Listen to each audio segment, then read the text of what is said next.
This podcast contains discussions of child abuse, sexual repression and sexual abuse, suicide, racism, misogyny, PTSD and PTSD symptoms, and spiritual oppression and abuse, including guilt, shame, and fear.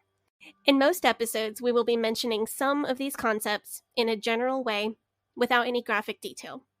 If any of these topics or other triggering topics will be mentioned in great detail, we will let you know at the beginning of each individual episode, as well as in the show notes for that episode. Roll, rolling river of time. You've healed me in too many days. No regrets, no confusion.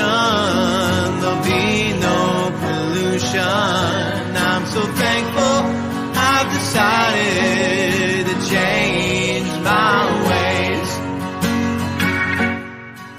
ways. Welcome back to the Leaving Eden podcast. I personally feel very fortunate to be here with you all today. My name is Gabriel Hakon, and I am here with my co-host. Hi, I'm Sadie Carpenter. And hi, Sadie. If you Hi. are to our listeners, if you are listening to this right now, this is the last episode that we are recording before Sadie and her husband have their beautiful child. So at the point that you are hearing this right now, when you're listening to this, this baby is probably between like 6 and 8 weeks old. Yeah, probably closer to 8 weeks old, considering the events of today. Yes. Because according to a medical doctor, Sadie is technically in labor right now. It's very, very early. It'll probably be a couple days, but I am in the process of having a baby. That is okay, but you're here recording a podcast. But you know what? What else am I gonna do? You see, just to let everybody know, this was not at my behest. Like I am not out here being like, no, you need to have this. We need to record this episode. Like this whole time I've been like, are you sure I can like scrounge up some outtakes and stuff and put together a clip show so we don't miss a week? Like No, so I'm fine, and I also don't want my outtakes being published because I'm pretty sure I've said some really dumb things on air. Oh, yeah, but only our Patreon listeners have heard you say all those dumb things. Yeah, they paid to me say dumb things. Yeah. So next week's episode, this is the last one that we're recording while I'm still waiting on the baby. And when you hear next week's episode, we'll be caught up to the current timeline. And Lord willing, I'll be able to announce the birth of Jonathan and my first baby. So you guys, okay, so I just want to, real quick right there. You guys say Lord willing. Oh, yeah. Sometimes it slips out and I don't think about it. Yeah, because we say God willing, usually, or very common like phrase if Jewish people say God willing or if God wills it.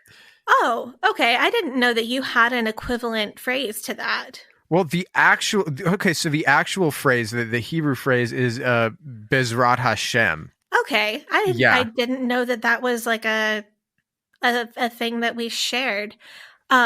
I don't know why Christians specifically say Lord willing instead of God willing, but it is, I know it's one of the few Christian phrases that I've never been able to completely drop from my vocabulary after leaving the IFB. Huh. Yeah. Okay. Because that makes sense though, because that's a phrase that if you say it in like a regular conversation, it's not going to really raise any eyebrows, you know, like it just maybe cues people into the fact that you're in some way religious, right? In most cases, that's correct. I feel like I've run into some awkward situations in the past using that phrase. Yeah. Well, like what? Like just in situations where somebody doesn't expect you to be religious? Yeah, or like situations where what I was saying didn't match with even a mildly religious phrase. Like, Lord willing, if it doesn't rain tomorrow night, I'm going to go out dancing and get hammered. I feel like there's some sentences that Lord willing just like doesn't belong in. Sadie, do you know what day it is? And this will let everybody know what day we're recording this on. But do you know what day it is? I don't know what day it is. Today is Purim, which is the day on which the Jewish people commemorate the events that transpired in the Book of Esther. It is colloquially known as Jewish Halloween. And if you listen to so getting obliterated on Purim is not just customary; it is a mitzvah. It is a commandment. Yeah, in the IFB world, we unfortunately don't have that. Yeah, so you hear this? Yes, I hear ice cubes. That is ice cubes in my glass of cognac. It's Purim. I've been drinking all day. So you sound great. Yeah, I do sound great. I sound amazing. I sound incredible. Sadie is in the process of delivering a child, and I am out here very hammered. Hey. So this might be a really good episode, or it might be a great episode. One. Yeah. So yeah, that's not something the IFB would have done. No, none of this. No. No. But okay. Before we get into the topics of today's episode, I am obligated to say that the Leaving Eden podcast is a show about Sadie Carpenter's life in and her escape from the independent fundamental Baptist cult.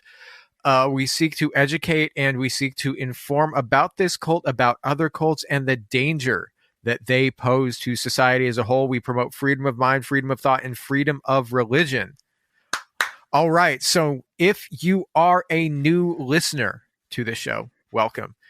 We would highly recommend that you listen to the first episode of the show, as well as our 5-part First Family of Fundamentalism series that we did last year, just to get like a lot of the groundwork, a lot of the background information about this cult out of the way. But Sadie. Yes. So today's episode is one that I am particularly excited for. I know that we spend a lot of time talking about the IFB. We're talking about IFB history, talking about your life experiences in the IFB. And today we're sort of going to talk about those things, but we are going to focus more heavily on a piece of the puzzle of how Sadie managed to build herself from a brainwashed cult member into a fully functioning human member of regular society that is, basically you're like a regular person. You're just like, anybody else. Yeah, it's not very often that somebody calls me normal. I really appreciate that. Well, when I first met you, I didn't think that there was anything particularly weird about you. But then again, that's me. Yeah, then again, it's you. True. And also, I grew up in Portland. And so you had, I think you had like your hair was a color of like fuchsia. When I met you, it would have been, it would have either been hot pink or it would have been right after I went to the sunset purple to orange color melt. No, I remember when you went to the purple to orange color melt, and I remember thinking, oh, that looks fire. But okay, so it was pink because that's what I had before that. Yeah, see, but like I'm sure that you're like, oh, I have pink hair that makes me look like a weirdo. You live in Portland, you don't look like a weirdo if you have pink hair. Like everybody and their mother has pink hair here. No, that's true. That's true. Yeah, you just I'm seem not like remotely a the only like super pregnant person walking around with bright blue hair. No, like this is not unusual around here. But that does bring me though to something that I've been noticing. We've been reading messages from listeners recently when we get messages to our podcast social media accounts or our email or whatever. And a couple things have really been standing out to me about what our listeners say when they write to us. I've noticed a lot of people saying that they felt so lost and so alone when they left the IFB, which is something that I've expressed a lot. They, just like I felt completely unprepared for the outside world, so did a lot of our listeners. They felt like they had no skills or experience or no way to navigate the outside world, and they felt like they just stuck out like a sore thumb. No, and that's obviously going to be intentional on the part of the IFB because, like if you're brainwashing somebody, you keep them in a prison without walls. So we hear about cults, the most famous cults that we can think of are going to be like, Branch Davidians at Waco, Texas, or, Jonestown. And those cults all had like compounds where they operated from.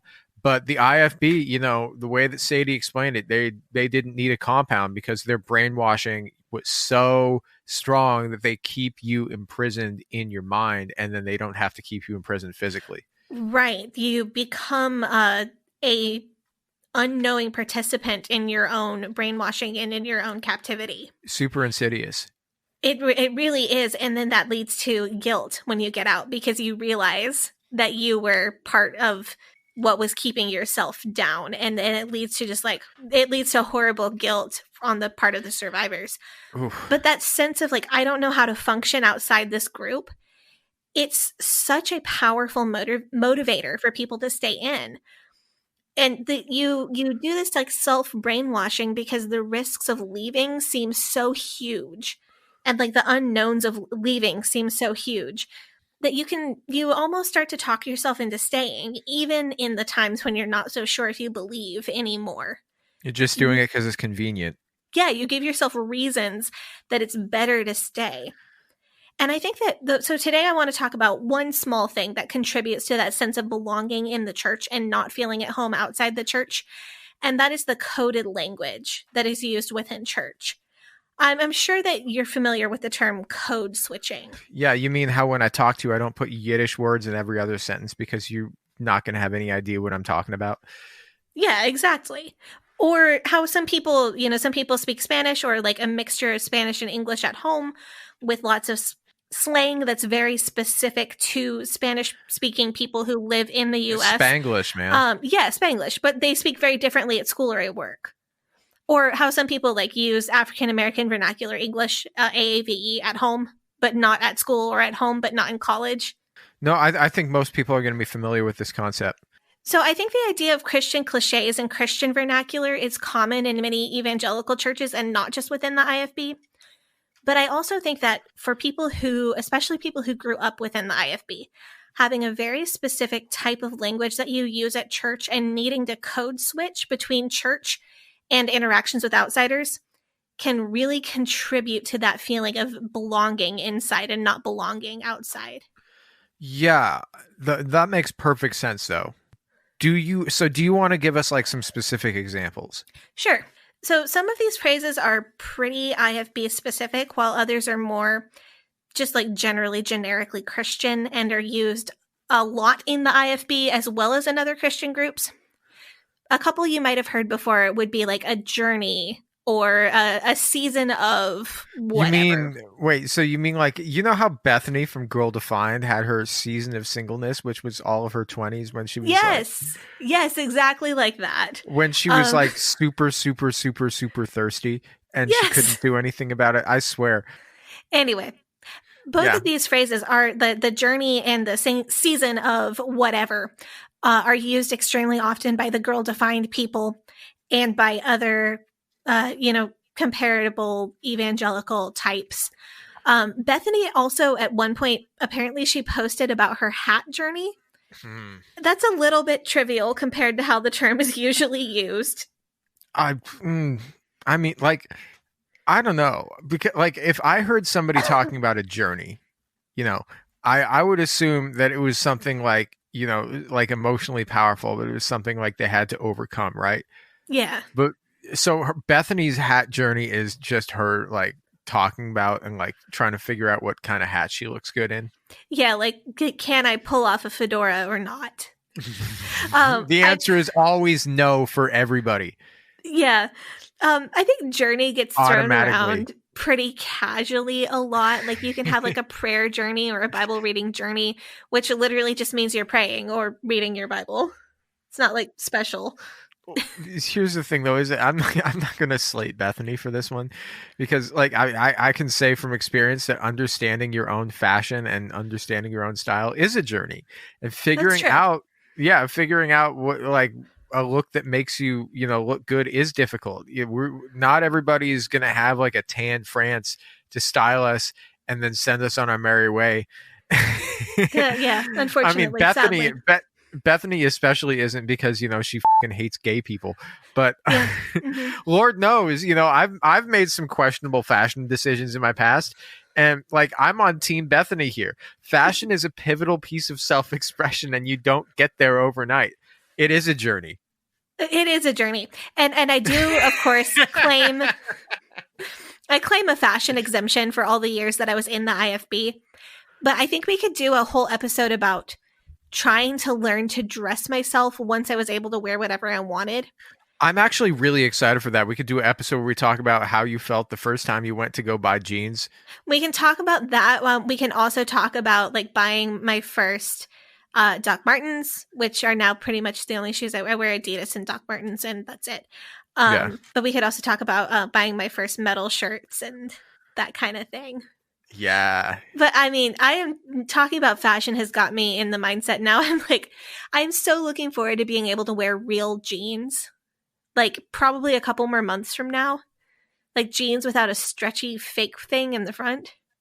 Yeah. I mean, maternity pants are super comfy, but I am really kind of excited about getting back into my regular wardrobe. Like I'm like dreaming about, you know what, I haven't been able to wear in a whole year. It's my skinny jeans. Yeah. But speaking of praying and reading your Bible, though, there are several ways to refer to that practice. So there's another Christian phrase we could talk about. So in evangelicalism as a whole, you're more likely to hear devotions or daily devotions, and that'll get shortened to devos. So it'll be like, did you do your devos today? See, I don't know what a daily devotion is. So like if I heard somebody talking about their devos, I'd have no idea what they were talking about. Like, you know what I would think? I would think that they were a fan. You know that new wave post-punk band from the 80s, Devo? Oh, yeah, totally. Are we not man? We are Devo. Are we not man? D-E-V. You know that song? I have heard it. Yeah. Yeah, that's what I think they would be doing. Like every day I got to listen to that album. Every day I got to listen to Devo. Yeah. So would you have like more of an idea or less of an idea of what that person was talking about if they said, did you walk with God today? Or like, did you spend time with God? Or did you make an appointment with God today? Is that slang for like praying? It's sort of. Is it more contemplative than that? No. It's more time consuming. So outside the IFB, any of these phrases, it means any like solo daily religious activity. So like outside the IFB, the thought is that you should do something, some kind of like religious learning or religious edification on your own every day. So that could be reading the Bible, memorizing Bible verses, praying, meditating, reading Christian books, journaling, anything like that. Inside the IFB, it strictly means Bible reading and prayer. So it's the sort of thing that like your mother would ask you, like, you know, almost like, have you done your homework today?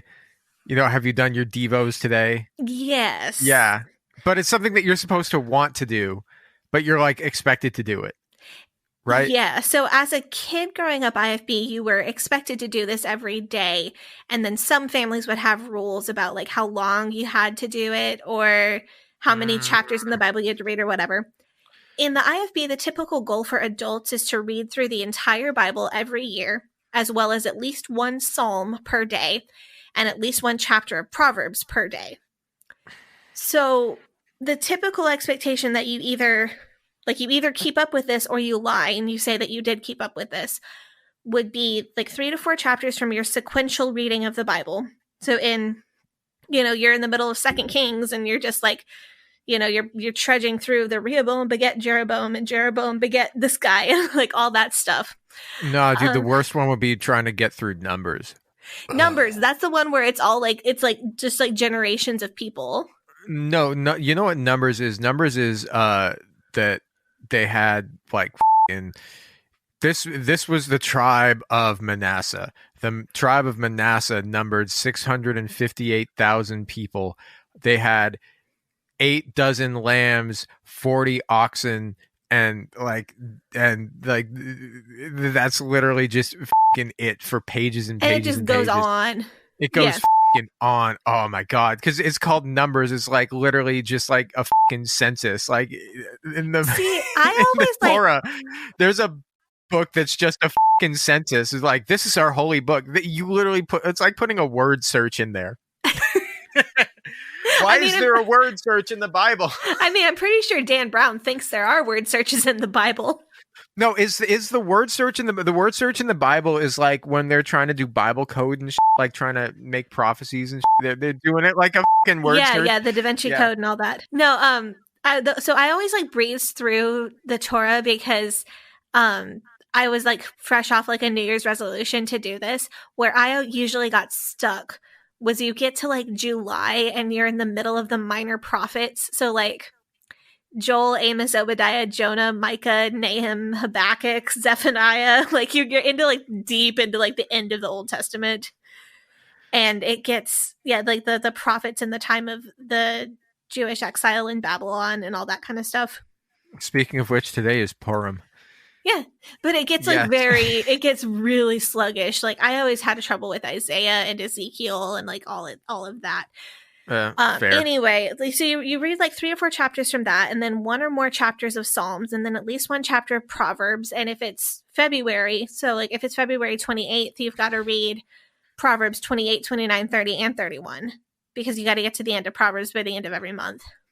Oh, and then, okay. Yeah, and then you got to pray for like 20 or 30 minutes or until you run out of stuff to say. And that's the typical goal for adults, but I always felt obligated to do that starting when I was like 10 or 11. Yeah. So is that like that sounds so time consuming though. It is. So it's like an hour a day. Yeah. Well, I mean, I guess if the only books that you're allowed to read are the Bible and like books from Hyles Publications, that's not that much reading. And there's no TV. Yeah, true. No, it's a lot because imagine, I mean, well, you're a gym person, so you are a different type of person than I am, clearly. But if I had to wake up an hour early to do like a specific, so I'm not a morning person.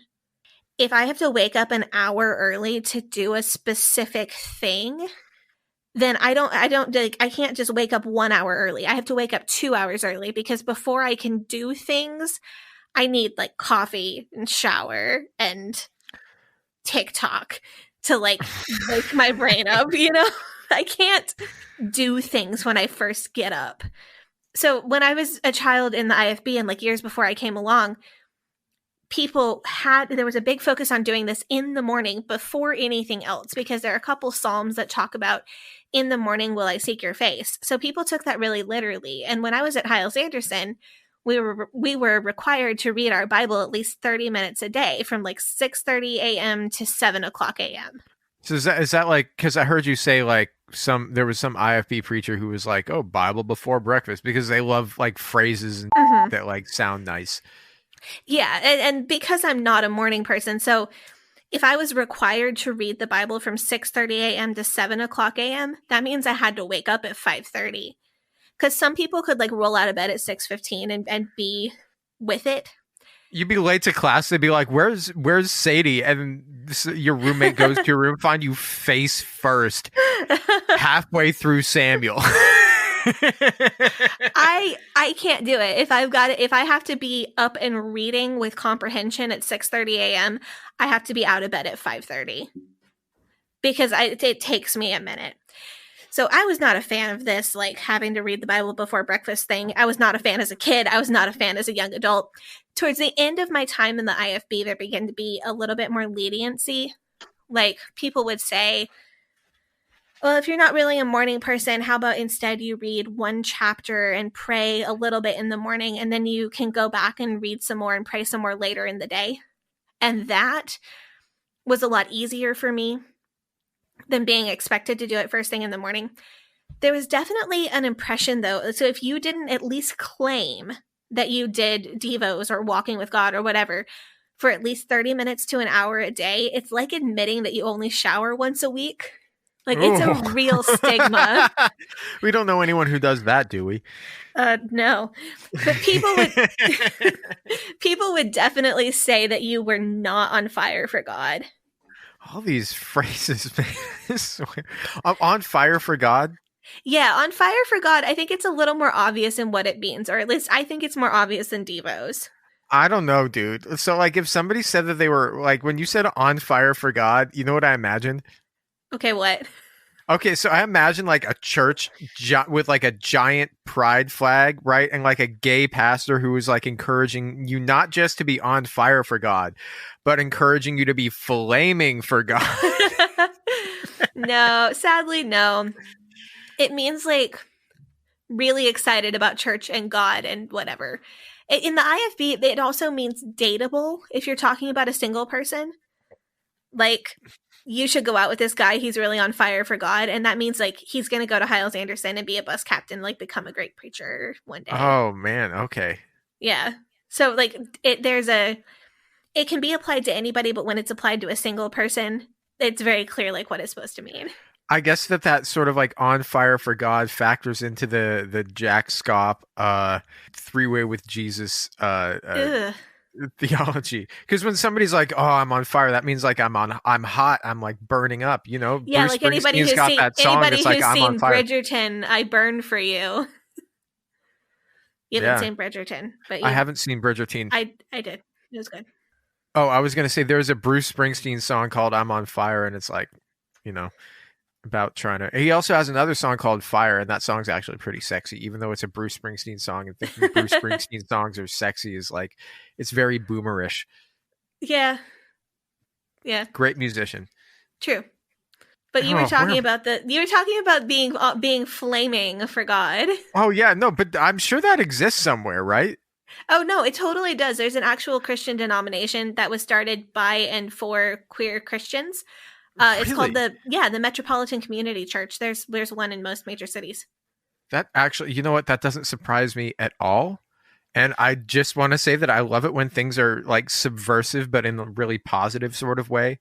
So good for them. But I want to get back to the matter at hand, because we definitely did get off track there. Because no, like they've got all of these phrases, these phrases that might sound a little bit weird, right? Yeah. Because but they have a very specific meaning for the IFB. So like within the church, but like what I really want to get down to here, because you mentioned it's like an IFB dialect almost, like. So I'm trying to figure out how that would fit into everyday speech. So how about this? Why don't you describe like just like a regular set of events, okay? Mm-hmm. that you would do. There would be like a normal thing that a normal person would do, but you describe them in IFB dialect so that we can hear how different it would be from how we would normally talk. So why don't you make up a story for us, okay? So like say you were going to go to the store to buy ingredients because you wanted to make a birthday cake for your grandmother. Okay. I think I can do that. Cool. I do want to add a content warning. I'm going to use my church lady voice to some extent. So if that's going to trigger you, feel free to like skip ahead a little bit. So here we go. Cool. This is an IFB girl who runs into some trouble getting ingredients for a cake for her grandmother's birthday. Okay. So I was in the middle of doing my devos the other morning when I was like, oh shoot, I forgot that it's my Nana's birthday today. I definitely had to fake it till I made it to focus on finishing up my Bible time so that I could head to the store. By the way, I do have a prayer request for Mrs. Smith. I saw her in the beer aisle while I was at the store, so we should definitely pray a hedge of protection around her because the devil must be tempting her. Bless her heart. Anyway, I went to the baking aisle, and what do you know, they were out of strawberry cake mix, and that's my grandma's favorite. I really just felt like I had gone from the mountaintop to the valley, you know? But I just had to think to myself, I'm too blessed to be stressed. So I went to the other grocery store across town to see if they had strawberry cake mix. And I knew that there had to be some God reason that God wanted me to drive all the way across town on that day. Like, I don't know, maybe I would have gotten in a terrible car wreck or gotten murdered if I had gone straight home. Well, I got to the other store and I saw this lady outside and God just laid it on my heart to give her a gospel tract. She was asking for food, but I was able to give her the bread of life instead. It was absolutely just such a divine appointment, and I just know that I'm being blessed because I'm living in the center of God's will. Praise the Lord. I'm proud of that. That okay. No, I did a really good job writing that.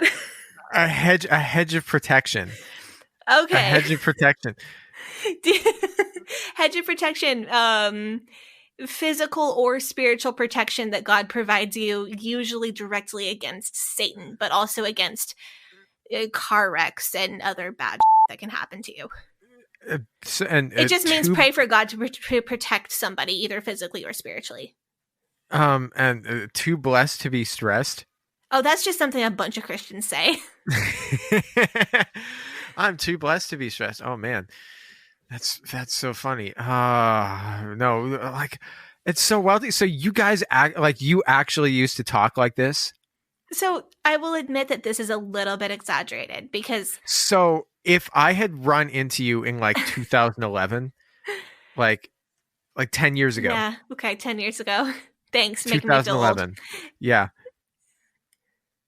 Would it have been like this? Would it have been similar to this? Okay, so I wanted to see how many of these phrases I could fit into a little short piece, just for my own like writing skills. So I would not have strung them all back to back like that. But that's the way I talked. Yeah.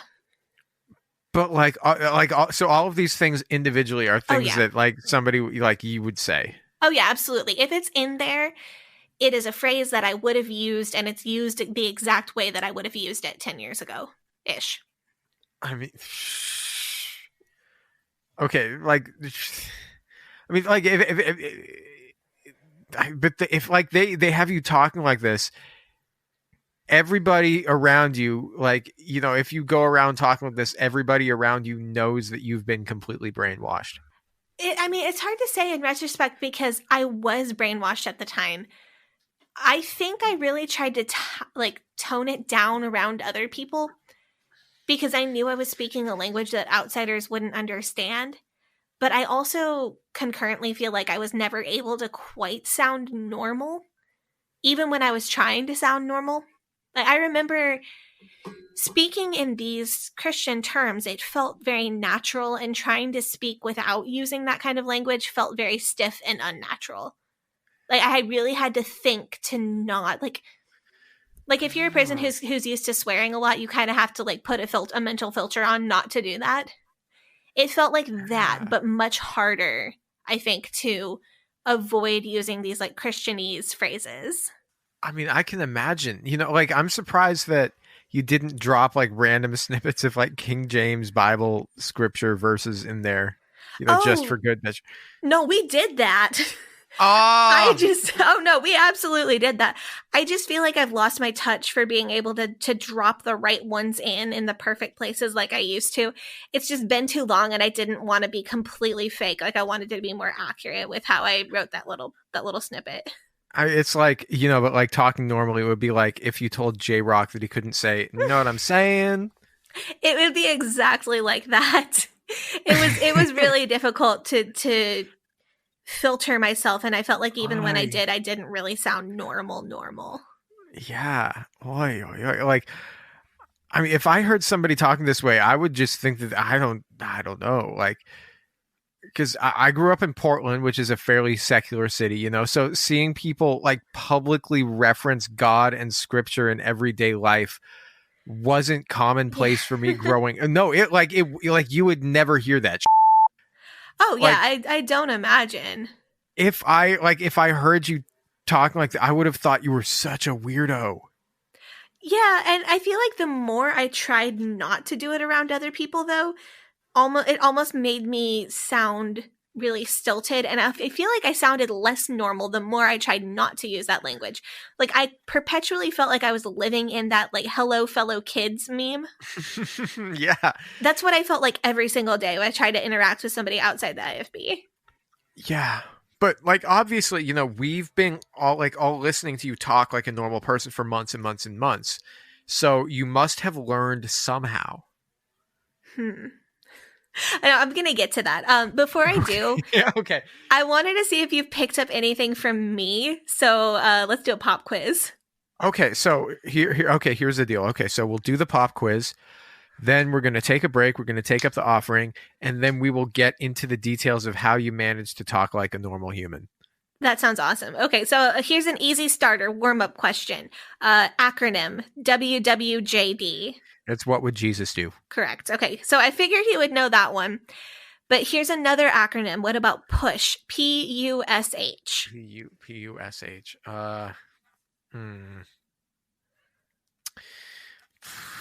Is it parentheses, exponents, multiplication, division, addition, subtraction? No. That's PEMDAS. Yeah, that's PEMDAS. Please excuse my dear Aunt Sally. Yeah, give me a hint. The way I learned it. Okay. You want a hint? Okay. So in PUSH, the P is for pray. Okay, PUSH, pray. What is? I'm going to say it is pray upwards, supporting Hashem. You know, that's not bad. Unfortunately, not correct. So PUSH is pray until something happens. Pray until something something's going to happen eventually, right? Yeah. I mean, yeah, the idea is that you can just pray, and then like God is I don't want to get into this theology because but IFB people are going to know what I'm talking about. The unjust judge. Like, I know you know if you're former IFB. There is a slightly controversial theology that if you pray for something long enough, God is somehow obligated not to give it to you, but at least to consider it.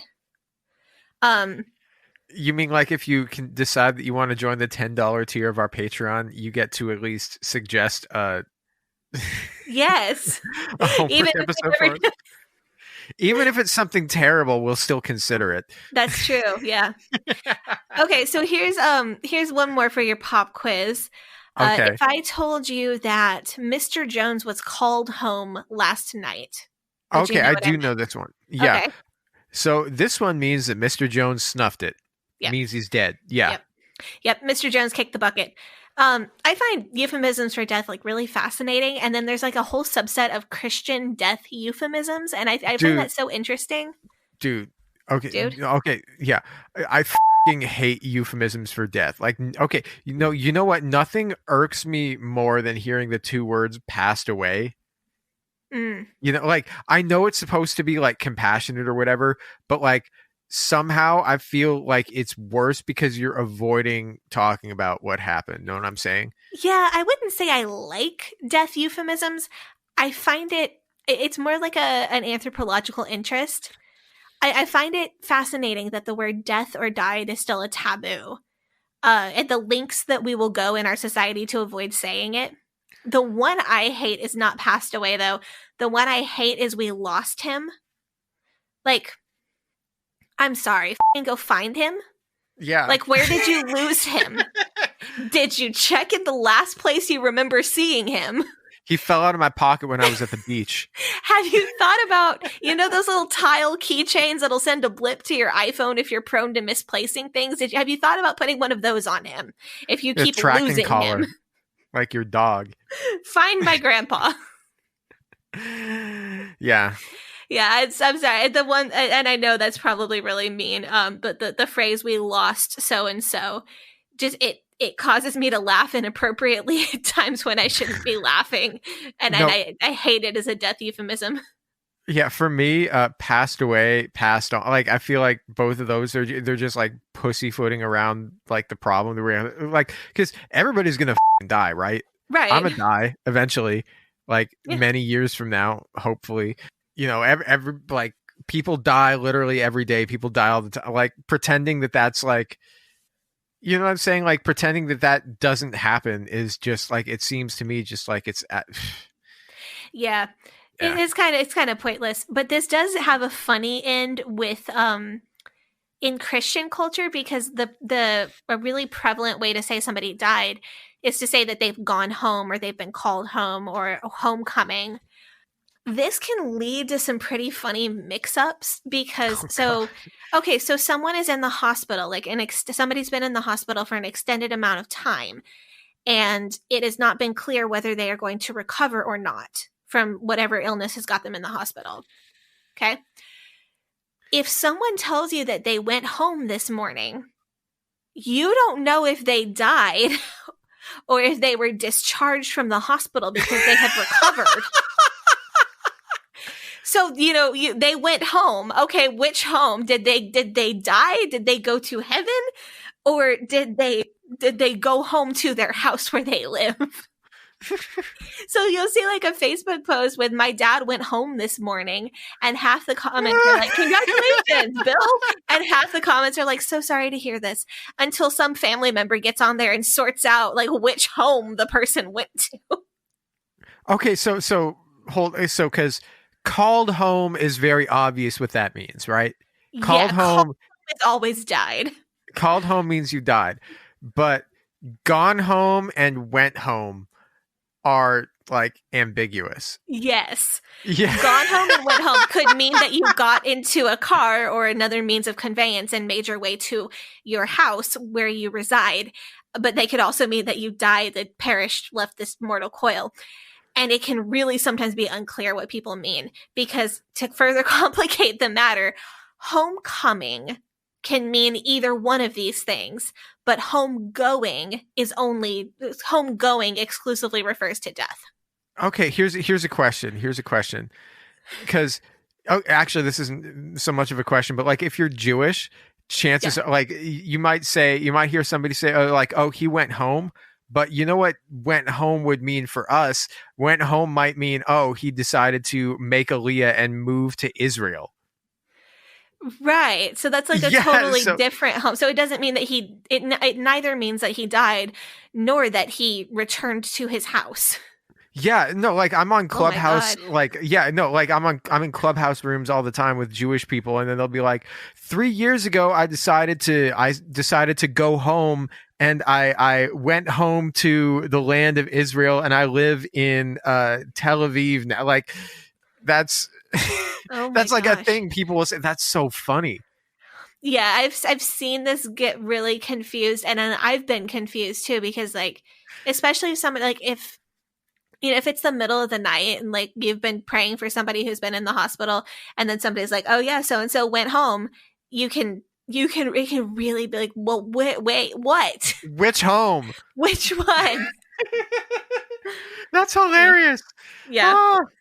It's a good time, yeah. Mm-hmm. Yeah. Oh my God, that's funny. But it doesn't exclusively mean death. No. Yeah. So it gets there can be some real mix-ups. Yeah, no, man, when I die, make sure, put out a press release, make sure that it is absolutely 100 clear that I am dead as I'm not coming back. Bury me in a pine box, put my wardrobe on Poshmark.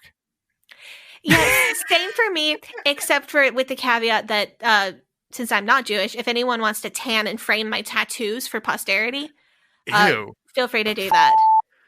Oh yes, like I don't have to be buried with all the body parts. So if somebody wants to like frame my tattoos, they can do it. Yeah, but I'm trying to imagine like putting that in my house. I know people who have it. Yeah. I also know a girl who has a thumb. It's a long story. Okay, let's do one more acronym to see if you can figure this out, because I'm not going to tell. Okay, so you're not going to tell the thumbs. That's fine. I'll tell it at some point as it's my teaser for the episode. I know a girl who has a mummified thumb. I will tell that story at some point. Okay, one more acronym. Let's see if you can figure out one more Christianese phrase before we go take up the offering. So this one is frog, F-R-O-G, like the animal. Okay, frog. So faithful are so I'm gonna F is faithful. Repetition of God's word. No, God's word can't work because that's 2 words. Faithful repetition of grace. I don't know. I am very impressed with that guess. So the actual acronym is it's fully rely on God. But that was a great guess. Yeah. Well, I mean, I don't like, first of all, I just want to say I hate it when people begin acronyms with adverbs, because it seems to me like they're trying to, they had the word that they wanted it to make an acronym of beforehand. It sounds like a backronym. Yeah, it's a backronym where they start with the word and then they try to think of like, because they couldn't say ROG, right? ROG isn't really anything. It's the right? thing, yeah. Yeah. And so they're like, okay, well, we need to make it into like a word, so we have to put an F in front of it. And then they ended up doing it with like an adverb. I think that's quite poor. I mean, I don't know. I just thought of all of the Jesus-y words that I could think of, and and I tried to put as many of them together as possible. So, I mean, I agree that starting it with an adverb is not ideal. But that was a great pop quiz. I think let's go take up the offering, and then when we come back, we can shift and talk a little bit more about how I learned to talk like a normal member of society to some extent. Cool. Hey, Gavriel here. If you enjoy the Leaving Eden podcast, head over to our Facebook group, Eden Exodus, where you can talk to other fans, ask us questions, and share memes. That's facebook.com/Eden Exodus. You can join our Patreon at patreon.com/Leaving Eden podcast, and you'll get access to extended and uncensored episodes. You can also support our show by recommending it to your family and your friends. The Leaving Eden podcast is a fully independent podcast, and we really appreciate your support. And now, back to the show. Okay, so we are back. We are discussing how before like 2015, Sadie used to talk like a f***ing weirdo. Before you guys didn't hear this, Sadie told me. So how many contractions have you had while we've been recording this episode? Oh, like 6. The f- I'm sitting here with my contraction timer. I'm happy as can be. I'm totally fine. I don't know how. I'm just hoping this turns into real labor and I get to have my baby soon. Yeah, get this alien thing out of you. I mean, I'm fine. I'm feeling great. Yeah, but anyway, back to we could talk about that all day. But back to the matter at hand. We shouldn't, because we need to finish this episode so that we need to finish. We literally are like, we're in a time crunch right now.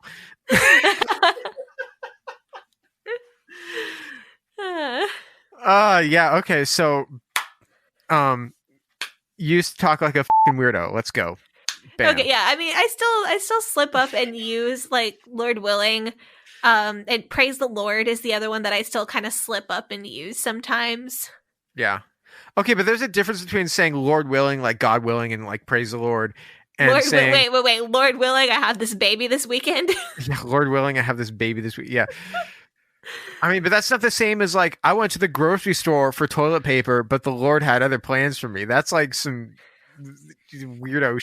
Like, who the yeah, I mean, I know I felt really self-conscious even about saying like Lord willing or praise the Lord or whatever when I first started to try to assimilate into like normal people world.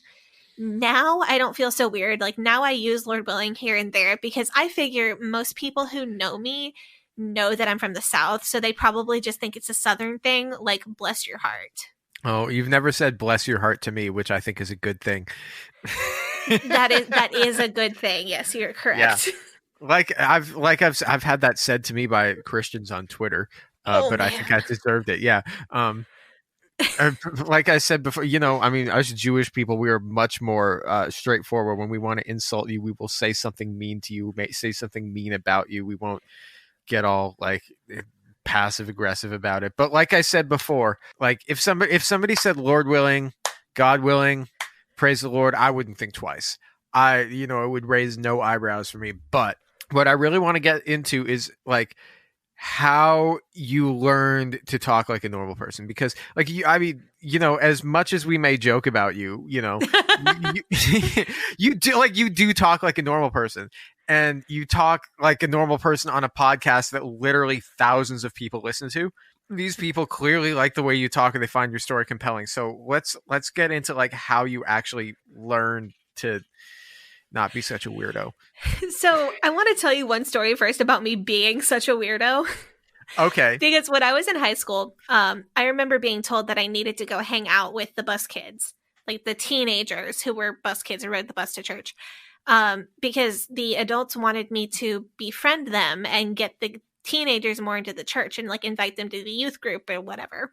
So people were really putting all this pressure on me because I'm the pastor's kid and it's my job to go become these other teenage girls' best friend to like bait them into church, which looking back is like totally messed up that they would do that to me. It's messed up that they would do that to the other girls. Like this is a messed up situation. Yeah. But what would you even talk to them about though? Okay, so that's the funny part of the story. So are you like walking up to these girls like, so Courtney, what's your favorite Bible verse? I knew that was not going to work super well for me. So I asked the people who were putting the hots on me about this. I was like, okay, what am I supposed to talk to a worldly teenager about? Like, what do they like? And these people told me, oh God. They told me to talk about the Cardinals. Ask this other teenage girl if she likes the Cardinals baseball team. Right, because you're living outside St. Louis, right? Yeah, I lived in Cahokia, Illinois, East St. Louis, Illinois area. Oh my God! So you're like, urban was it teenage like girls. Men? Was it like men that were telling you to, or like was it women that were telling you to ask about like? It was both. They were like this was the consensus among my leaders that this would be like, there were multiple people telling me that this would be the best thing for me to talk to, like the St. Louis Cardinals. Yeah, like urban teenage girls. Best known, not the Rams. I don't know. I mean, that's what people do though. Like follow the local Major League Baseball team. Like that's a very typical teenage girl hobby. Yeah, I mean, to be fair though, the mid-2000s Cardinals were like consistently good. They were in the playoffs a lot. Yeah. No, it was a super good time to be a Cardinals fan. Like I got to go to some games during that era and it was a ton of fun. But no, I literally went into so as a teenager, I literally went into the Sunday school class the next week like, how about them Cardinals? And predictably, this went over like a lead balloon with my fellow 15-year-old girls. No, it's. I mean, like I find it like how the IFB know enough about kids to know that they like sports, but like baseball, like I love baseball, but baseball is like the least cool sport if you're a teenager. Not like basketball. Basketball's cooler. Football's cooler. Like, I mean. But think about it, though. Like, I agree. But just think about the disconnection, though. These girls, I mean, I don't even know what were teenage girls into in like 2008, 2009. I don't know. Jersey Shore, Glee? Yeah. Like, what was girl music in 2008? Yeah, I mean, there'd be Jersey Shore, Glee, like Lady Gaga, My Chemical Romance, Halo 3 was popular. Kanye West. I mean, you would not see like IFB Jesus jams on these people's like playlist. Right. And I'm being like Beyonce, yeah. I assume, yeah. But I was being shamed by people at the church because I wasn't good enough at getting these teenagers to be my friend so that I can help brainwash them. But the thing is that I literally had no context for their entire lives. Yeah. I mean, like they literally must have thought that you were the lamest person in the entire world. That they were did. Like, yeah, I mean, they were probably trying to like text boys and shit. Like they like, talk about like Gossip Girl and shit. Like they know that they can't talk to you about that stuff. Yeah, and I did. I felt like the lamest person in the world at that age. And it was honestly hard as a teenager because I felt trapped. I don't know if that makes any sense. No, it does make sense. I felt like the gap between me and my peers was so huge that there was no way for me to surmount it. Like there was no way for me to have a human connection with someone my age who wasn't in the cult. Oh, yeah. After several years after that, you're getting out of the cult and you start getting like hardcore into worldly music, like Coldplay. Yes. Well, I think I got more into music. So I was 16 when I got my iPod, And at first I was only listening to like Super Jesus music. And then I found like Michael Bublé. And then from there I found like Josh Groban. And then from there I found The Cure. And then from there I found Coldplay. And then it was like a slippery slope down into evil. Wait, you went from The Cure to Coldplay? That's the way I remember it. I feel like that should have been the other way around. It could have been. I don't know. I know it was those four bands or artists that were up high on the first things I listened to. I don't care if Sunday's blue, Tuesday's gray. Yeah. Oh, that's a great song. But my question still, because we got a bit sidetracked there, my question still stands. How did you teach yourself to like carry on a basic conversation with outside of the IFB? So what I did was I latched on to things super hard that I thought were the cool thing. So I would pick something, not based on I like this thing, but based on I perceive this to be the most popular or the most universal media. Huh. And sometimes I was right about what was actually popular, and then sometimes I was wrong about what was actually popular. Like, Coldplay. Yeah, but Coldplay was popular. Yeah, but like not as popular as I thought they were. Well, yeah, I mean they were popular in like a very mainstream sense, but people would like if it was your favorite band, people would think that you're basic. Right. But also sometimes I picked the right thing that was like universal, like everybody would know this band or everyone would know this TV show. And then sometimes I was cooler than I gave myself credit for. Like I actually had a pretty great Green Day phase in late high school. And yeah, dude. That's like a normal thing for a normal teenager to be into. That might even be like slightly cooler than the average teenager. Okay, well, my Green Day phase was in like 2004, 2005 when American Idiot was out. American Idiot was my Green Day album as well. Yeah. That like I really loved.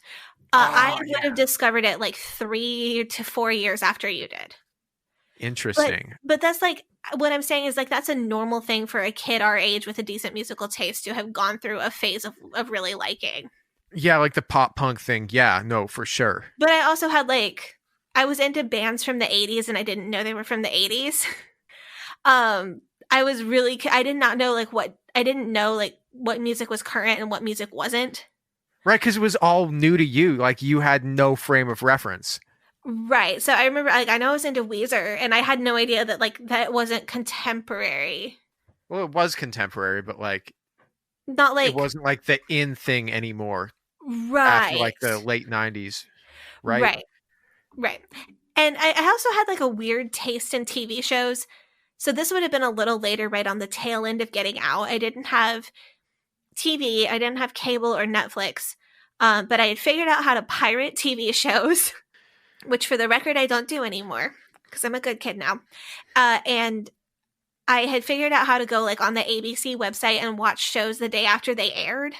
Oh yeah, I remember that too. I think a lot of stations used to do that, and I don't know if that they do anymore now that everything's streaming. Yeah, before the streaming era, man, you had to like go to website like was it like vodlooker.ru,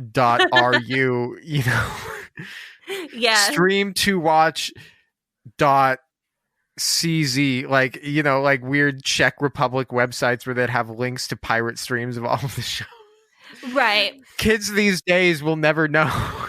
I mean, or you could go like the AB. So if you wanted to watch The Bachelor and you didn't mind waiting until the day after it aired, you could go on the ABC website and watch it for free. Like now they make you pay for that because everything's a streaming service. But I watched a lot of Disney Channel when I was babysitting and like in my early teens. In my early teens, I was watching like Hannah Montana, Sweet Life, stuff that was aimed at kids like 3 to 4 years younger than us. But it definitely felt really rebellious, especially watching a show about a rock star who was a girl. Yeah, like the female empowerment in Hannah Montana was really groundbreaking for me at that age. Well, I mean, if you look at Miley Cyrus's career in entertainment, I mean, sure, Disney Channel, Hannah Montana, that's a show for kids, right? But like, is there anything on there that's like really bad or harmful? No. Right, because I don't know, I haven't actually seen much of it, but like, I feel like there's a lot of hate for Miley just because, you know, she's like mainstream. People saw her as like a teen superstar or whatever, and they're gonna hate that. But like, you know, she made the transition from child star to grown up serious musician and artist and like performer pretty well, and I feel like like people can't hate her for that. I remember the Hannah Montana show being really positive. The IFB has had a really big hate for Miley Cyrus, like literally since the beginning, like since she was like 15 and doing Hannah Montana, because she was supposedly teaching young girls to be promiscuous because of her outfits on Hannah Montana. I don't know. I'm pretty sure this is just like literally just a classic case of IFB woman hating. Look at her. She's wearing pants. Like, look at her. Yeah. She's wearing like jeans and you can see an inch of her stomach. Oh no. That's certainly the worst thing Miley Cyrus is ever going to do. Those spaghetti straps, they're so like... Oh, no. Yeah. But no, I have no hate for Miley, just in case I came off that way. I think she's super talented, and she's clearly a serious actor now. I thought her acting was not great in the past, and I think she's really stepped it up. Like, if you watch her Black Mirror episode, she was fantastic. And the writing on Hannah Montana was not great, but that's clearly not her fault. Yeah, so okay, so you're watching Hannah Montana, which is like so mainstream. Yeah. But if you're IFB, like the show is super subversive. Yeah, and I was watching Disney Channel. I was watching a lot of TLC shows, although I never actually enjoyed the Duggars. It reminded you too much of your upbringing? Honestly, I just thought the show was boring. And I guess that's because like, oh, well, I've seen this, happen in real life. Why do I need to watch it on TV? I watched What Not to Wear. That was pretty much my favorite show at the time. Love What Not to Wear so much. I loved Say Yes to the Dress, which is great. I still love Say Yes to the Dress. It's got a great name too. Yeah, and I like fashion shows that are more practical. Like, I feel like those are like really practical shows. Because you can like actually see like, oh, this is how fashion looks on different bodies, and it's less. What's the word? Not just models, right? It's less aspirational and more real life, and I liked that. I was also watching a lot of Ace of Cakes. Like, I learned a lot about baking and cake construction from Ace of Cakes, and I also think it really colored my ideas of fashion and how cool people talk to each other, like how cool people dress. Because the people on that show, like, there's facial piercings, there's bright colored hair, ripped jeans, a lot of Converse, a lot of Doc Martens. It's a really casual workplace. Like, there's a lot of joking around. And I was really attracted to, like, there's almost like a punk rock sensibility of the people on Ace of Cakes, like the way they dress and the way they act. Okay, so it's Ace of Cakes is the show that turned you into a punk rocker. Ace of Cakes. I mean, I think it probably was. The Disney Channel shows that I was watching, the fashion at the time for teen girls, it was like super, super layered. So what people were wearing was like jeans and like a long sleeve top, and then a dress or a short sleeve top over that, and a vest and a scarf and possibly several scarves. And like, I couldn't afford to dress like that because I couldn't afford that number of individual pieces. You couldn't afford that number of scarves. Right. That's a lot of scarves, man. I mean, yeah, if you ever watch like Selena Gomez early like Wizards of Waverly Place outfits, so many scarves. Man, the layering was really like the thing in that era of everybody really was. Like layers on layers. Like you'd be wearing like 8 tank tops on top of each other. That's what that was what was in. And that didn't mesh with the IFB dress code rules. With those low rise denim, that was an upsetting era of fashion. Well, I couldn't wear jeans, and then I couldn't own like you would wear jeans with a short dress over it. I couldn't own a short dress. And I mean, some girls in the IFB would wear a dress over a denim skirt to try to do the same look, and I didn't like that. Like, you couldn't wear layered like tank tops or layered camisoles because that was against the rules. Right, because Jack Scott went on his whole creepo. Yes, because Jack Scott is a creep. And so you remember like those shirts, like some of the shirts that were really popular had that like stupid cartoon monkey boy dude on them? Yes, I distinctly remember those, yeah. Okay, I wasn't allowed to wear those because shirts with writing were not allowed in the IFB. So like the standard teenage girl look was not attainable or accessible to me.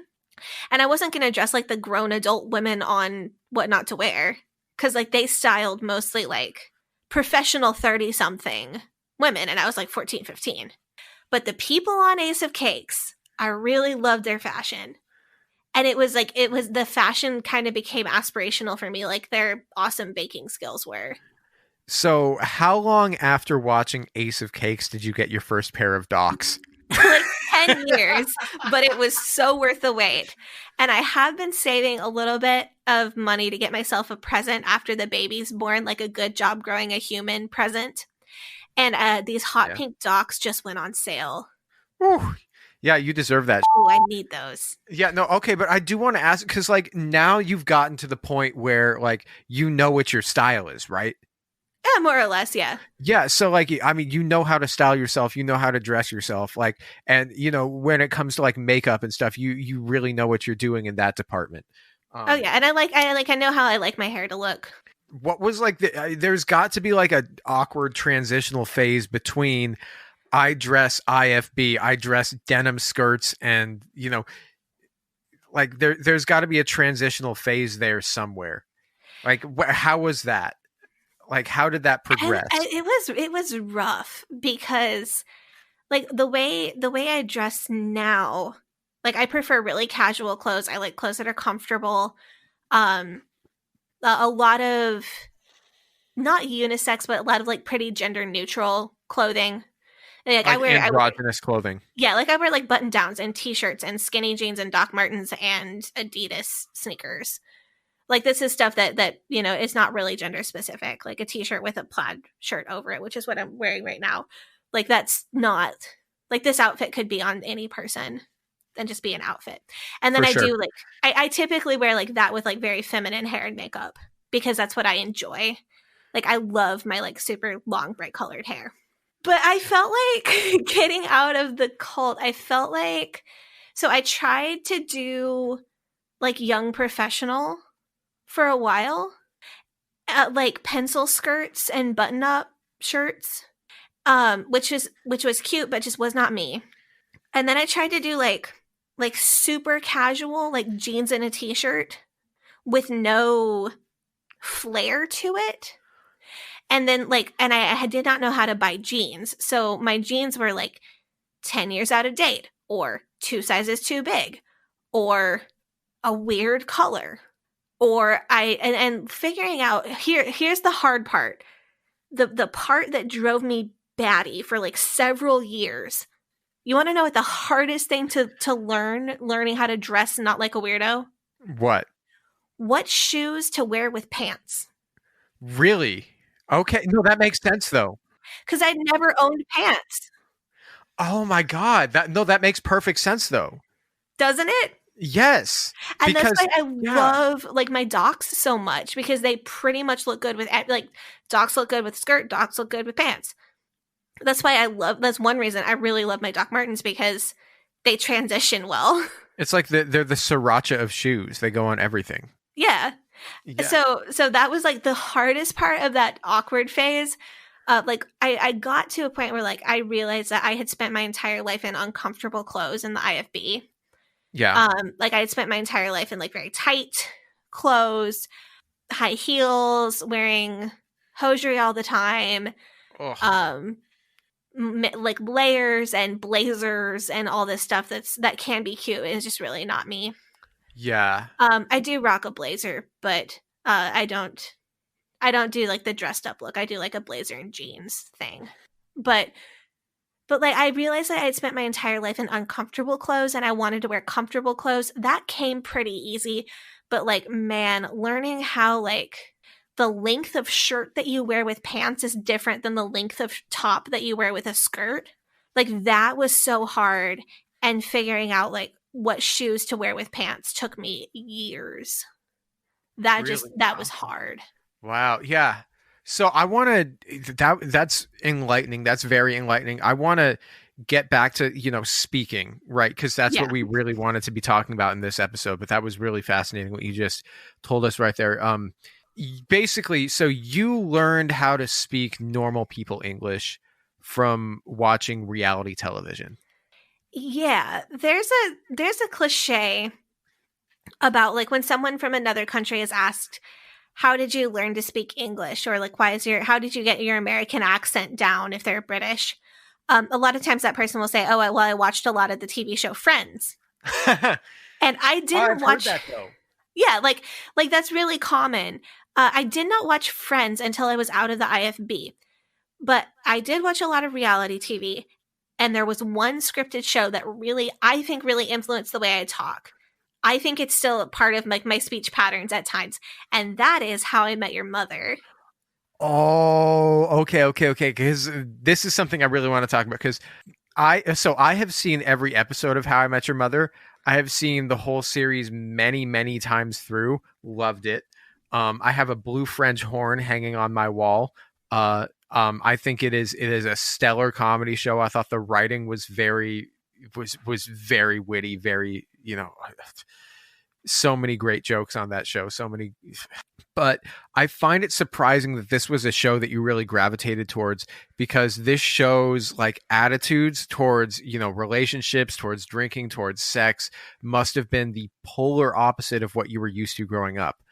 And like this is a show that you were basically using to low key teach yourself how to speak English, or at least how to speak English without, putting in like King James Bible verses in like every other sentence. So like, how did you square that? Well, like I was saying about the music, I was choosing things to try to educate myself with. It wasn't necessarily like what I liked or what I was drawn to. It was what I thought was universal. Like it was what I perceived to be typical for the culture that I lived in, the culture that I had no clue about. So when I started watching How I Met Your Mother, it was because I thought that it was an accurate representation of like what people a little bit older than me, a little bit richer than me, and a little bit cooler than me were doing in their day-to-day lives. I mean, yeah. Okay, so How I Met You, it's a relatable show, certainly, but it is an exaggeration. It's Hollywood. It's not reality. I mean, like, right? Yeah. Yeah, I mean, like a character like Barney Stinson, he can't be real. That would be ridiculous. Oh yeah, like I knew that he was an exaggeration, but I also definitely thought there were guys like guys that obsessed with hookup culture that would like go to bars every single night to try to sweet talk a different girl to go home with him using questionable, if not straight up unethical methods. Yeah. Ugh. Okay, so I'm not going to say that they don't exist, but like Barney is clearly on a different level. So like you see this show though, but like you see this show and you're thinking that half the guys in bars in like Portland are like Barney Stinsons, and they're trying to just like hook up with like anybody that they see.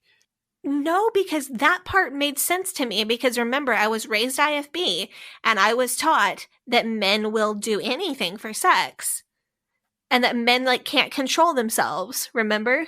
Oh, but okay. So Barney, yeah. So Barney made sense to me on one level, but I also thought that I thought that a larger percentage of the general population was like running around and hooking up with like 10 to 15 different people a month, for fun. Like at like a hobby. Yeah. Like, is that what you have time for if you don't go to church? Like I was thinking like a large percentage of people in the general population were doing that. Let's be real though. Like, I mean, I feel like a lot of people would do that if they could swing it. Okay, yeah, that's what I'm saying though. I feel like I got the impression that most people, like 50% of people, were just living like that. Really?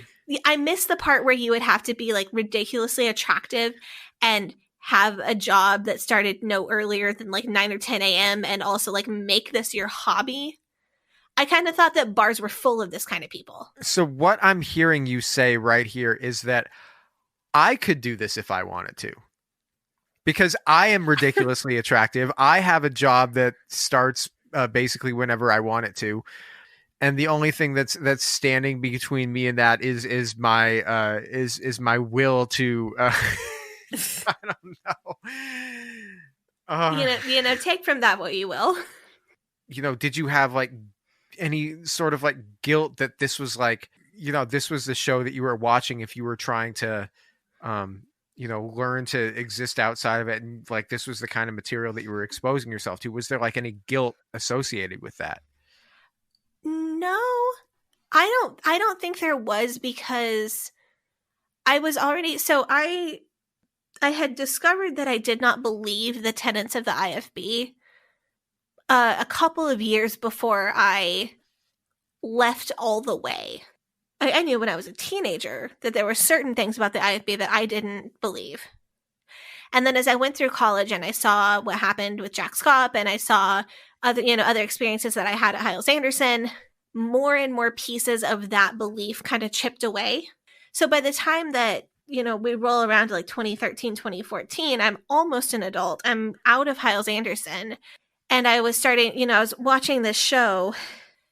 I feel like I was already, I didn't own pants yet, or I didn't go to movies yet or whatever. But in my heart, I already knew that I was on the way out. So I was seeing it more as like an avenue on the way out. So you're basically just like setting yourself up for later. Mm-hmm. Almost. Okay, that makes sense. Because I had already more or less come to the conclusion that there was going to be a part of my life after the IFB. And I didn't know where I would end up. Like, I didn't know... I didn't know if I would end up like a conservative Southern Baptist, or like who like wears pants and drinks champagne at weddings and that's it, and like only goes to PG movies, or I didn't know if I would end up like like where I am now. But I knew that where I was going to end up was not IFB, and that was enough for me to want to learn about the outside world. Does that make sense? No, that makes perfect sense. Okay. Yeah. But that I just want to go back to this show real quick. Have you heard the fan theory though that probably that okay the fan theory is that Ted is an unreliable narrator, and that basically he's making everything seem more crazy than it actually was because he's telling the story to his kids. And so Barney Stinson, while he was kind of like a boy and a scumbag, he wasn't actually like he didn't actually like have a playbook, and he wasn't putting together like elaborate traps for women. Yeah, I think like, and also like you have to remember that like most of these stories Ted is remembering from the perspective of somebody who was tipsy or drunk at the time. Yes. Like I think that's a good people theory. On that show must have been drunk like 24/7. I don't even know. But I guess what I'm saying though, so the focus of this show, to go back to like what I got wrong about the show though, the focus is so much on dating, and the main characters like go to a bar and they drink, or they try to date new people, or they talk about who they are dating at the time, and that's like such a huge focus of their lives. I think that was kind of surprising to me because dating is such a huge focus in the IFB, and I was expecting something different from the outside world, so I was a little bit confused because it seemed like people still spent all their free time on dating outside the IFB. It's just like there was the same obsession that we had inside the IFB, just with like more sex and alcohol. Huh. Yeah, okay, because like the idea of dating somebody casually, like somebody that you would be lukewarm about, but like, you find them palatable, and then you date them until somebody better comes. Like that doesn't exist in the IFB. That's not something that you would do, because you would never date somebody to begin with that you didn't think that you would possibly end up marrying. Right. You were really discouraged from doing that.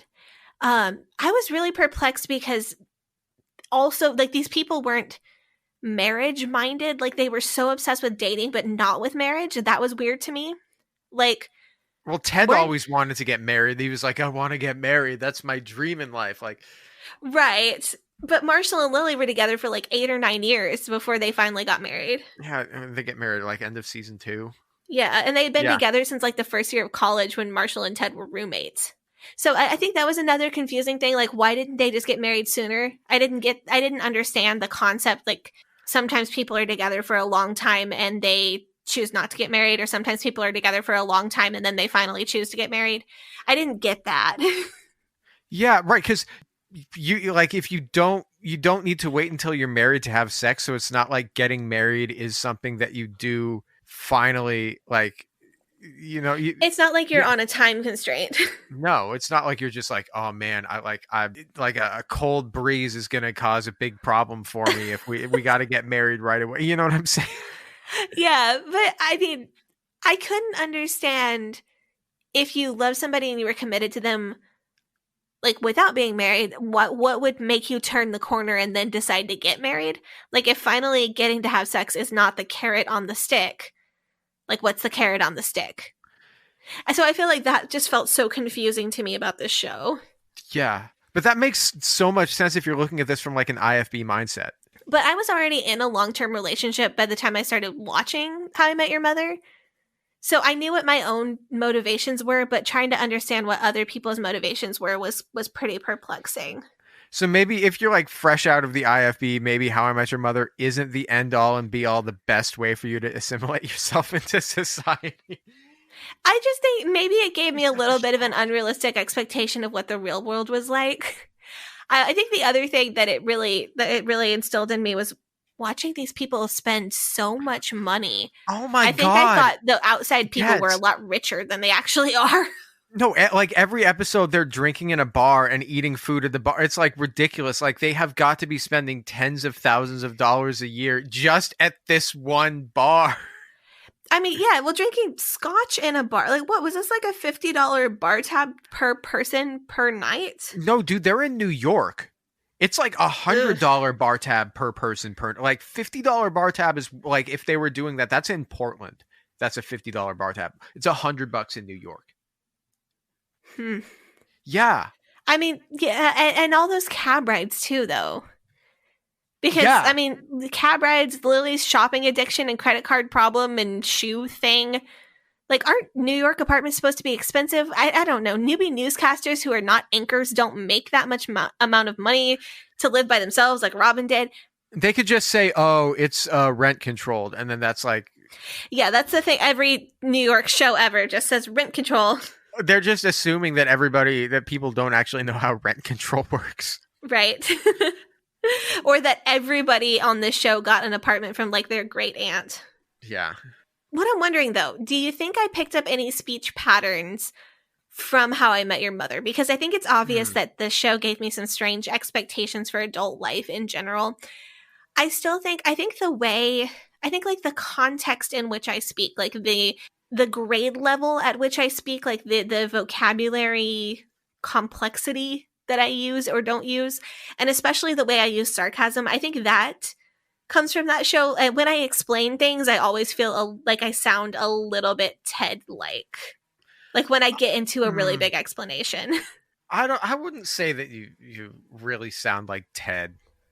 I don't know. I think the biggest difference between you and Ted is that you're much more successful in your relationships than he is.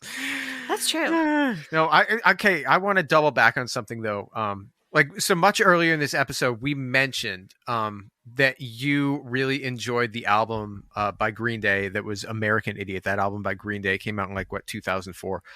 I also enjoyed this album, but it sort of got me to thinking that like one of the things about this album that I really liked, or one of the things of this, I don't want to say that it was something I really liked, but it was really like a new door for me. It was like the first music that I had really listened to that had a lot of swear words in the lyrics.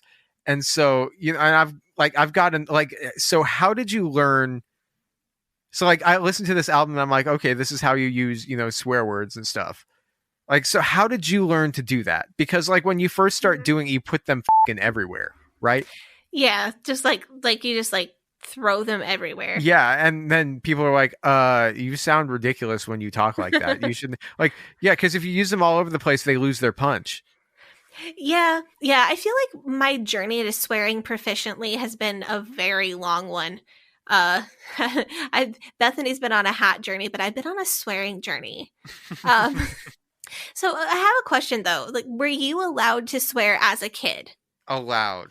Okay, obviously not like you couldn't just like go dropping F-bombs in front of your parents, but like if you're a 10-year-old kid, like, you know, Bart Simpson uses like mild swears on TV. Like, Sure. were you like damn hell, like that's like Bart Simpson swearing? Like, were you allowed to do that? Like, where was the line for you compared to like what we don't usually bleep on this show, or like the 7 words you can't say on TV or whatever? I mean, I wouldn't say stuff in front of my parents, but like, I mean, I remember one time I got a note sent home when I was in 8th grade. I got a note sent home from school because there was a kid who was being a total butthole, and I told him to go f himself. And then I had to go to the principal's office, and they sent a note home, and my parents didn't really care. My parents were like, yeah. And like They didn't wash your mouth out with soap. No. Yeah. Yeah, but like, I mean, in front of my parents, I mean, I'd say everything up to and including the word crap. I feel like that was Oh, okay. you mean the C word? No, I would absolutely not say the C word in front of my parents. No, you just said it. You said crap. No, I'm joking, of course, What? but no, growing up, I knew there was an F word, but I didn't know what it was. And I also knew that there was a C word that was a really bad. And I spent several years thinking that crap was the C word. So, okay. Crap is the C word. Oh my God. Yeah. So how old were you when you found out that it wasn't? I don't remember. I know I was legally an adult before I learned several of the standard English set of curse words. This is another place, like, remember, like, a way back, like a million years ago, how I'm super curious about prom? Yes. This is another place where I'm really curious about, like, what other people experienced. This is, like, the same feel for me. Because in the IFB, like, nobody curses, nobody, like, uses swear words, but it goes a lot deeper than that because, I don't know, plenty of Christians don't cuss. Ned Flanders, to go back to The Simpsons, Like, yeah, like yeah. lots of Christians, like, but you'll hear Ned Flanders say heck or darn or whatever, or oh my gosh. But like a lot of Christians do that. Sweet Jesus, Mary, and Joseph. Yeah, but normal Christians don't have problems with euphemisms like what the heck or darn it or oh my gosh or yes, crap. Okay, so crap was definitely not a swear word. Like, okay, here's an example. Okay, so I'll tell you, and this is going to date me, but have you ever heard of strong bad? Not ringing a bell. So this is absolutely going to date me for anybody listening. I know some people listening are just like cheering because they're hearing me bring this up. But like, so in the pre-YouTube days of the internet, if you were a content creator, you had your own website where all of your content was hosted. There wasn't like a YouTube or, like an Instagram or a TikTok or a Snapchat or whatever, where, you would upload everything to and everybody was on that platform. But it was like you would have your own website, and there were tons and tons and tons of different websites, and they all had like, characters. They're like cartoon shows, like with characters that were made with Flash animation. And among the most popular, I think this is like the archetype for like mid 2000s Flash animation websites, was the website homestarrunner.com. And I think it was this website where, they would make cartoon episodes featuring various characters. They had like a cast of cartoon characters, but one of the characters was this character Strong Bad, who was this like little guy who wore a Mexican wrestling mask and boxing gloves, and he would answer emails at his computer. And then so you could write Strong Bad an email and he might answer it. It was like insanely popular when I was in middle school. That sounds cute and charming. Yeah. Oh, it was so funny. But he would always be saying, "Holy crap." Like that was his catchphrase. Like there was this one time when they did like it wasn't a Christmas special, it was a December Ween special, and Strong Bad sang "Oh Holy Night," but he sang "Oh Holy Crap" like that. It was that instead. It's very funny. But like this was a website. It was geared for elementary school kids, middle school kids. It was funny. It was like cartoons. And it wasn't like inappropriate, but like the word crap in my mind will always and forever be associated with dear Strong Bad. Like it, like, so it's definitely not a swear. I think, I don't know. I actually, at some point, I'm going to assign you some Strong Bad or some Homestar Runner cartoons for homework at some point. That'll be fun. Yeah, and I'm gonna ask Jonathan about them because he was a person on the internet around that time. Oh, I'm sure he's heard of Strong Bad. Yeah, he probably knows more than I do. But if you've ever looked into swearing anthropologically, you're probably aware that there are two categories of swear. So you have scatological and you have blasphemous. So words that are considered swears almost universally either refer to like body parts or body functions that are considered rude or considered obscene, or they refer to religious topics like swearing by a god or swearing by something that is considered holy. What I think is interesting is that the IFB, they don't differentiate. They differentiate between those two types of swears because the religious or blasphemous curses are considered to be worse.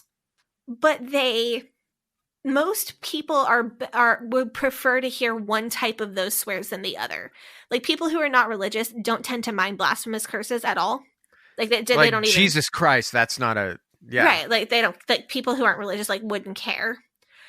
People who are religious, a lot of religious people consider the scatological category of curse words to be less bad because they're willing, they don't care, if you use a crude body part or crude body function term, because at least you're not cursing by their god. What's interesting about the IFB is they do differentiate between the two types, but they try to cultivate a completely swear-free lifestyle. So there's not that leeway of like, well, one of these kinds of swears is sort of acceptable and the other one isn't, that you find in most other groups of people. And the IFB also will not use popular euphemisms for swears. Regular, religious people who wouldn't feel right saying what the hell might usually be willing to say what the heck. Or but what the heaven. Right. Oh, no, no. People I knew in high school used to say that. This dude I knew in high school. What the heaven? You just gave me a total flashback to this dude I knew in high school who said that. But the IFB believe that, if you say what the heck, it's the same thing as saying what the hell because the intention is the same. So they won't use that at all. What would they say instead? Would they say, what in tarnation? What on earth is the substitute that came to mind first for me. Okay. If you were a man, you could toe the line a little bit. You could get away with saying what the hey, or what the heaven. Women were supposed to stay far, far, far away from even the most minced of oaths because it's not feminine. So another big thing that the IFB do is that they want to completely avoid anything that mentions the name of God.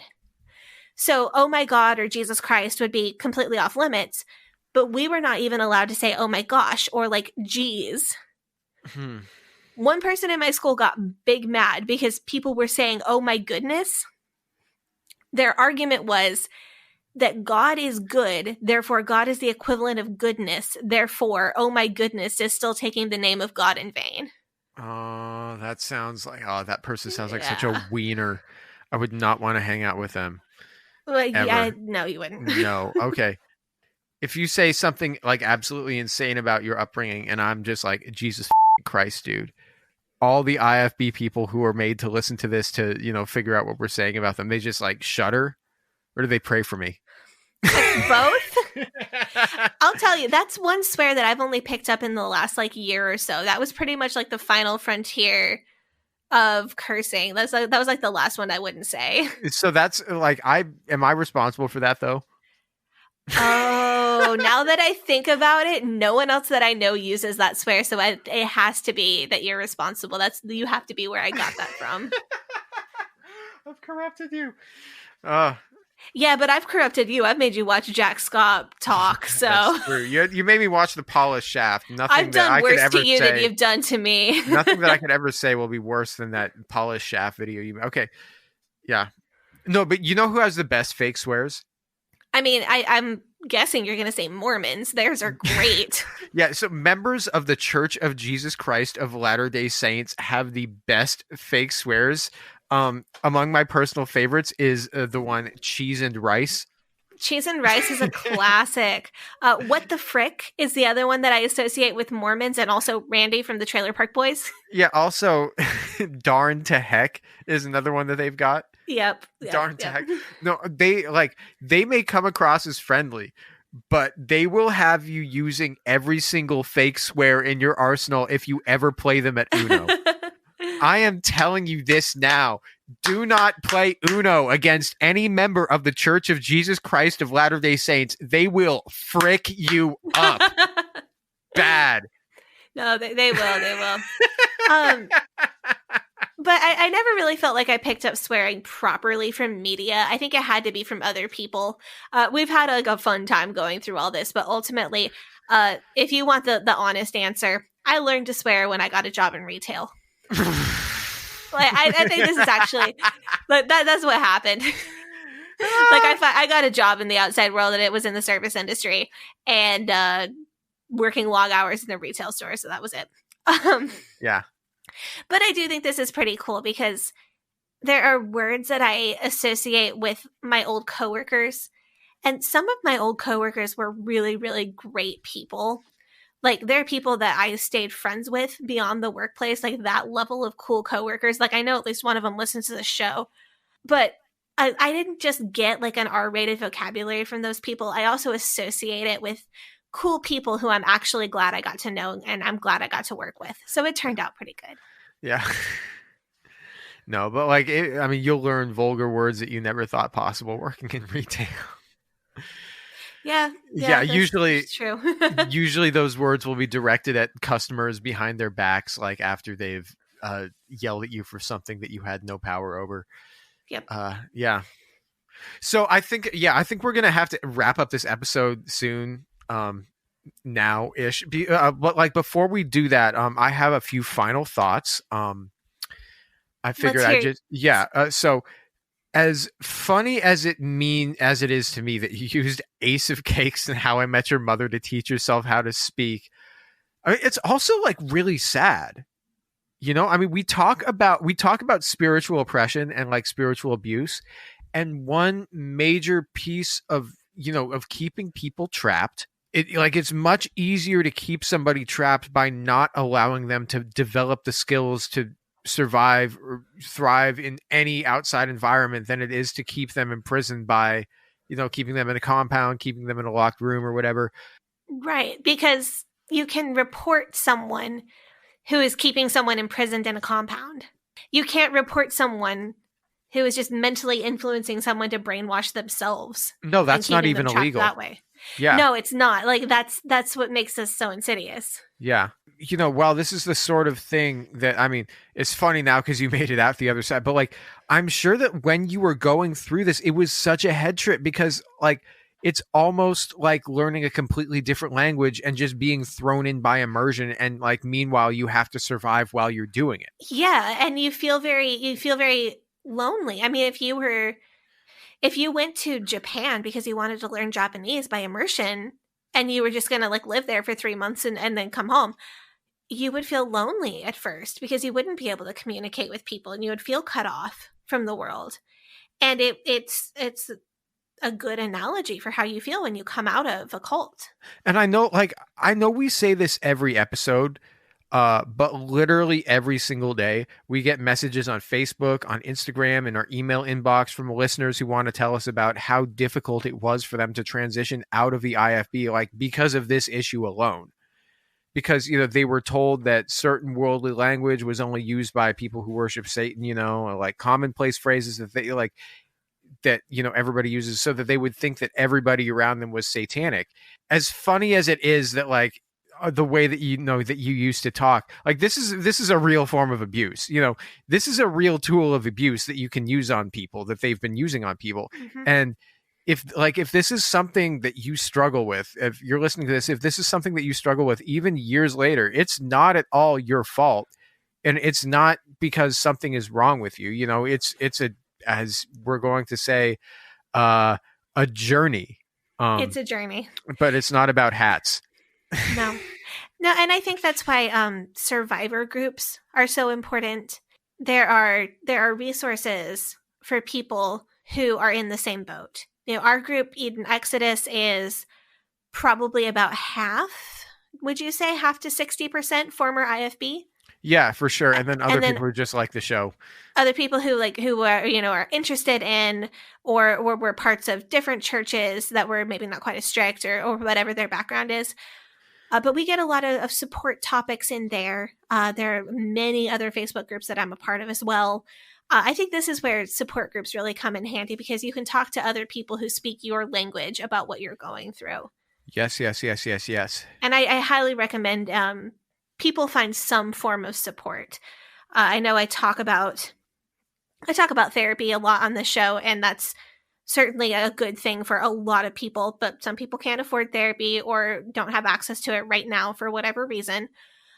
Finding a friend group, a Facebook group, or even just one other person that you can talk to can make a big difference when somebody else gets it. And on that, I think it is time for us to end.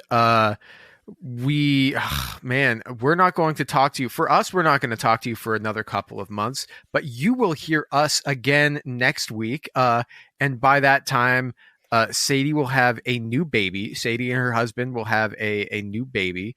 And we'll be there to, give you updates on everything that's gone on with us. And so we hope that you will tune into that episode. You can follow the Leaving Eden podcast on Facebook and Instagram at Leaving Eden Podcast. On Twitter, it is at Leaving Eden Pod. If you have questions for us, we did a Q&A episode about a month ago. We can always do another one. You guys send us enough questions. You can send us your questions at leavingedenpod@gmail.com. You can join our Facebook group if you want to, join this community of people who like our show. That is going to be called Eden Exodus, and that is on Facebook. So you go to facebook.com/Eden Exodus. Sadie, would you like to plug your social media? Yep, you can follow me on Instagram at Sadie Carpenter Music. You can also follow me on Twitter at Hell Yeah Sadie. Clubhouse is at Hell Yeah Sadie, and TikTok is Sadie Carpenter 1. Because I've given up on finding a cool name because I still part my hair on the side and wear skinny jeans. So clearly I'm not cool. I think you're pretty cool. Thank you. Your dye jobs in your hair always look like top tier. I'm excited to be a blue-haired mom. I think it's going to be great. You're going to be a blue-haired mom with excellent fashion sense and hot pink Doc Martens. And if you want to follow me on social media, my Facebook, Instagram, Twitter, and Clubhouse are all at GAVRIELHACOHEN. And if you want to listen to the song that is playing right now, it is called Rolling River of Time. You can find it on every streaming service by looking up my page, my Gabriel Hakohen music page on, Spotify, Apple Music, wherever you stream your music, wherever you get your music from, the song is available there, and all the proceeds from that go to help the show. So we will talk to you next week or in 2 months, depending on whether you're you or depending on whether you're us. So yeah, and until then, we hope that you guys have a wonderful time, a wonderful week, a wonderful day. Bye-bye. But old rolling river of time, you've healed me in too many days. No regrets, no confusion, there'll be no pollution. I'm so thankful I've decided to change my ways. I'm so thankful I decided to change.